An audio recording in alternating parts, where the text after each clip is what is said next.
Kira-kira iPhone varian Pro paling worth to buy kira-kira apa sih? Gue bisa bilang iPhone 11 Pro. What? Nggak salah denger gue bang ya? Kayaknya tahun kemarin lu jelek-jelekin nggak?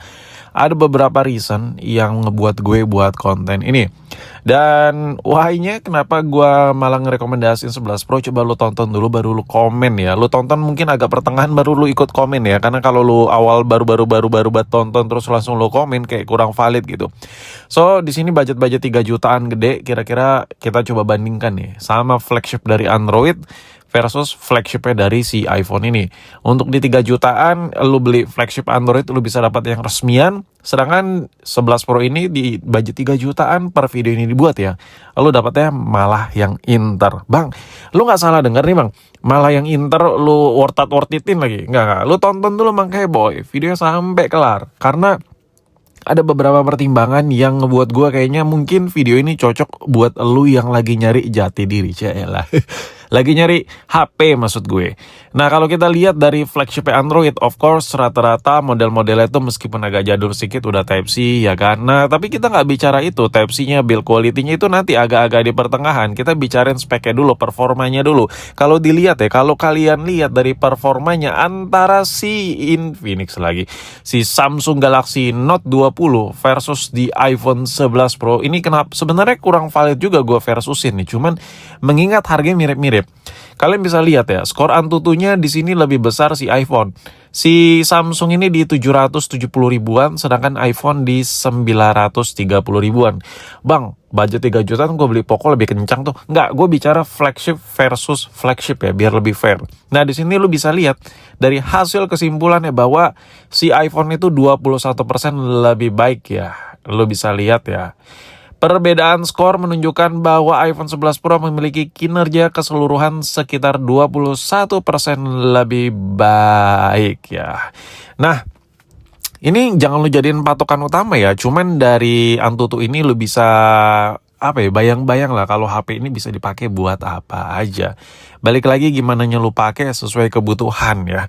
Nah, jadi dengan skor Antutu yang tinggi, bagi gua di budget 3 jutaan ya flagship sama-sama flagship, lo masih bisa ya lebih cincai lah si iPhone varian Pro kalau menurut gua secara personal.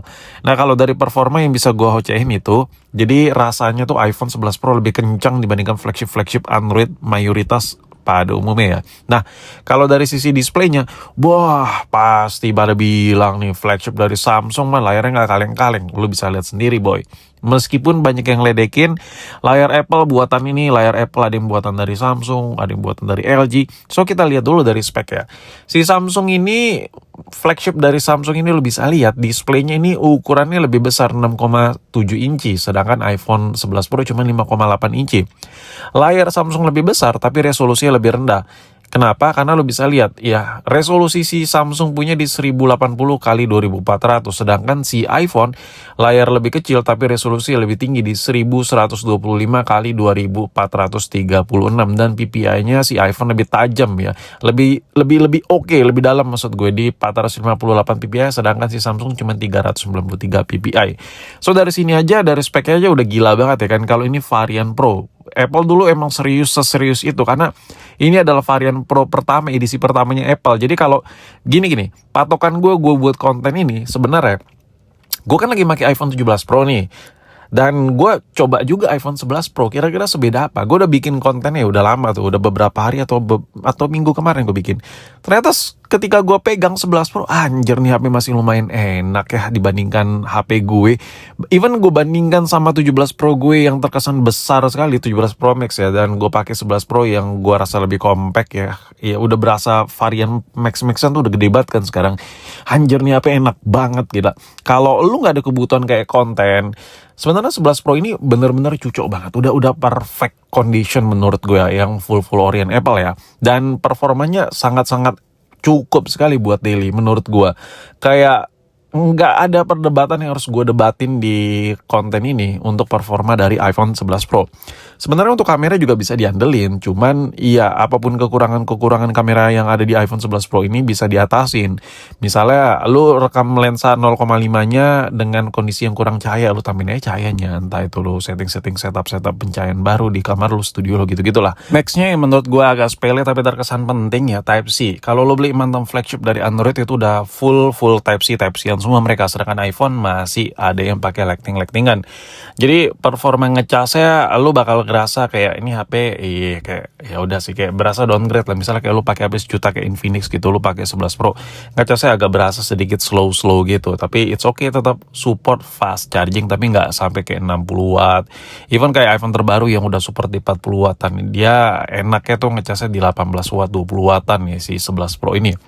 So menurut gue itu jadi minus, cuman nggak terlalu berasa ketika lu bisa memposisikan gimana caranya lu pakai HP tuh stabil gitu. Lu ngecas misalnya tinggal tidur, misalnya bangun tidur udah full, nanti di selesai kerja lu baru cas lagi. Kalau dapat cycle kayak gitu per harinya, pengecasannya kencang itu nggak terlalu berarti buat lo. Kita balik ke displaynya. Menurut gue display yang ada di 11 Pro ini cukup gila ya. Even kita bandingkan sampai iPhone, spek-spek Android yang wah katanya udah dikasih 120 Hz, katanya udah nggak main lagi 120 Hz ya kan. Resolusinya nitsnya sekian ribu. Entah kenapa layar 11 Pro ini masih belum tergantikan, masih terlalu nyaman buat gue setelah gue coba-coba Android yang lain. Untuk baterainya memang tergolong lebih kecil dibandingkan flagship Android saat ini ya. Cuman kalau lu lihat baterai yang ada di 11 Pro ini menurut gue tergolong so-so, bisa dibilang boros tidak, bisa dibilang awet banget enggak, tapi bisa banget buat daily. Kesimpulan gue, kalau lo yang pengen di luar sana pengen nyoba-nyoba ekosistem Apple yang real Apple, cuman kayak kesannya tuh lebay banget gitu. Lo beli iPhone 15 aja kalau resmi tuh harganya masih di atas 10 juta ya kan, yang gigabyte-nya lumayan tinggi. Kenapa nggak lu coba yang varian 11 Pro aja? Ini varian Pro, lu udah dapat bobanya, udah full ekosistem ya, kamera bobanya lu udah dapat gitu, dan masih dapat updatean iOS terbaru juga, Antutu juga gambar sejuta ya kan. Jadi menurut gua kalau lu pengen nyoba switching nih, gue lagi pakai Android bosan juga ya, pengen nyoba-nyoba pakai iPhone. Menurut gue dengan budget 3 jutaan gede, nggak terlalu mahal lah untuk sebuah iPhone yang perfect ya. Ini salah satu iPhone terworth it sih kalau lo pengen coba hijrah dari Android ke iPhone ya. Jadi lo pengen ngerasain sensasinya Apple tuh masih bisa di 11 Pro ini. Dibandingkan lo kayak beli iPhone XS, iPhone XR, ya 11 Pro ini punya kasta tersendiri lah. Even sampai sekarang ya kamera bobanya ini menurut gue masih cukup ngeri, apalagi lu pakai buat daily ini udah cukup banget kameranya menurut gue ya. Dan rasa premium itu di segala sisi, layarnya, hasil perekamannya ya kan, terus displaynya, suara speakernya itu wah, ini berasa banget HP mewah.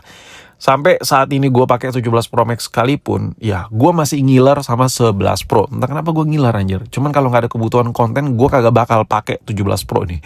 Pakai 11 Pro udah enough menurut gue. Jadi kesimpulan gue ya, buat kalian yang mungkin penasaran atau lu lagi pakai iPhone 7 atau iPhone 8 ada rezeki sedikit, ya 11 Pro buat versi upgrade masih oke. Atau lu dari Android pengen coba switching ke iPhone tapi kayak ragu-ragu, ya udah dari 11 Pro juga menurut gue worth it juga.